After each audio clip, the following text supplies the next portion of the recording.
November 2020. Dunia keuangan global sedang menanti sebuah peristiwa bersejarah. IPO Ant Group, raksasa fintech milik Jack Ma, akan menjadi penawaran saham terbesar sepanjang masa. Nilainya ditaksir 37 miliar dolar AS. Tapi tiba-tiba, hanya 2 hari sebelum peluncuran, regulator Cina menghentikan semuanya. Dunia pun gempar. Tak lama setelah itu, perusahaan induknya, Alibaba, dikenakan denda 2,5 miliar dolar AS. Jack Ma, sang tokoh pendiri juga menghilang dari publik setelah ia bertemu dengan Presiden Xi Jinping. Setelah itu, saham Alibaba terjun bebas. Apa yang terjadi? Media Barat lalu serentak berteriak, Cina tidak layak untuk diinvestasikan. Menurut mereka, hanya karena pidato Jack Ma di Shanghai, Oktober 2020 sebelumnya, di mana dia mengkritik sistem keuangan Cina yang kolot dan bermental toko gadai.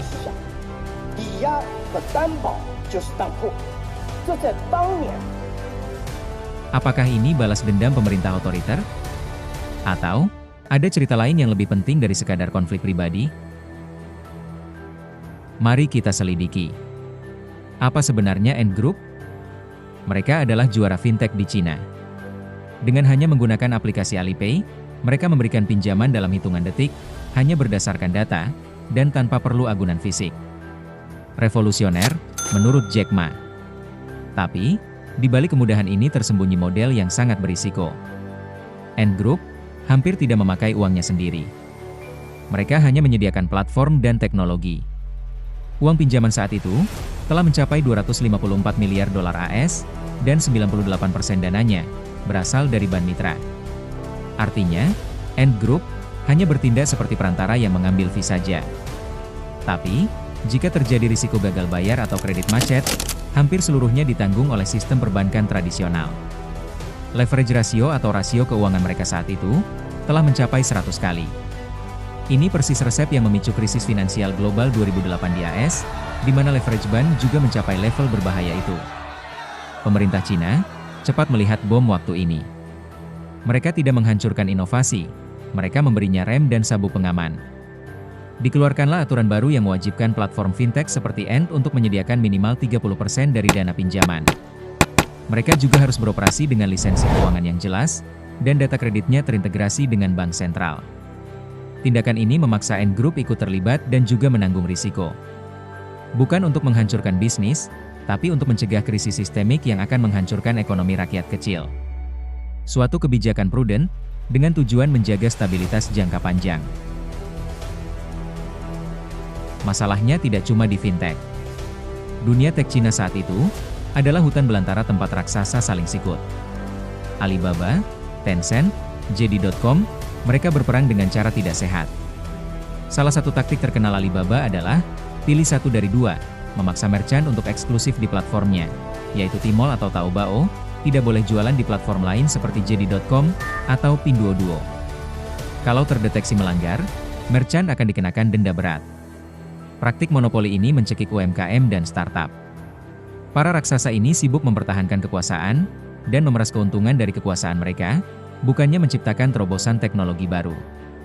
Karena inovasi mandek, pemerintah lalu turun tangan dengan kampanye anti-monopoli. Mereka mendenda, melarang praktik eksklusif, dan menyelidiki akuisisi yang mematikan kompetisi. Tujuannya, meratakan lapangan bermain. 5 tahun kemudian, apa hasilnya?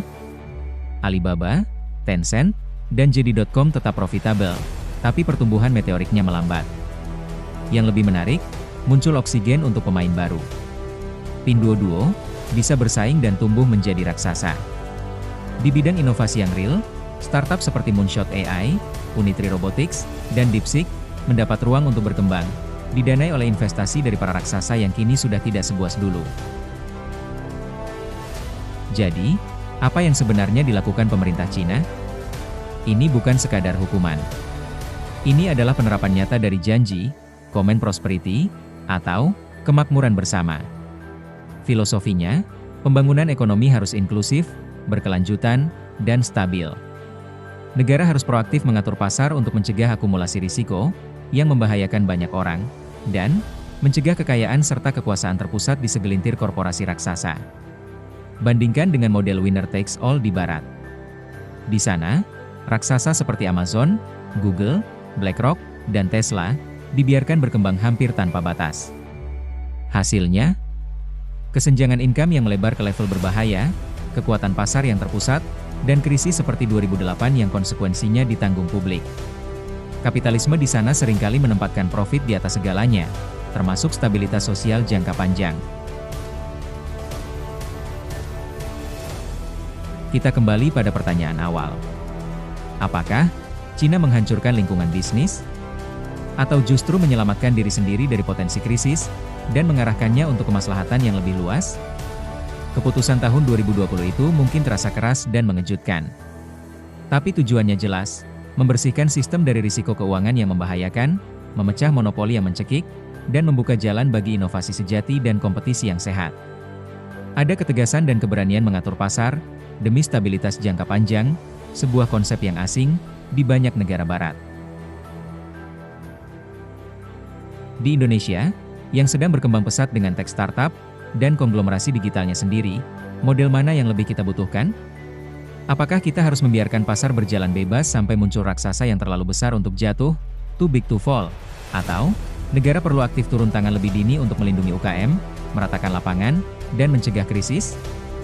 Kemakmuran bersama, ala Indonesia? Mengapa tidak? Kami ingin mendengar komen Anda, silahkan share di bawah ini. Kita sudah sampai penghujung video.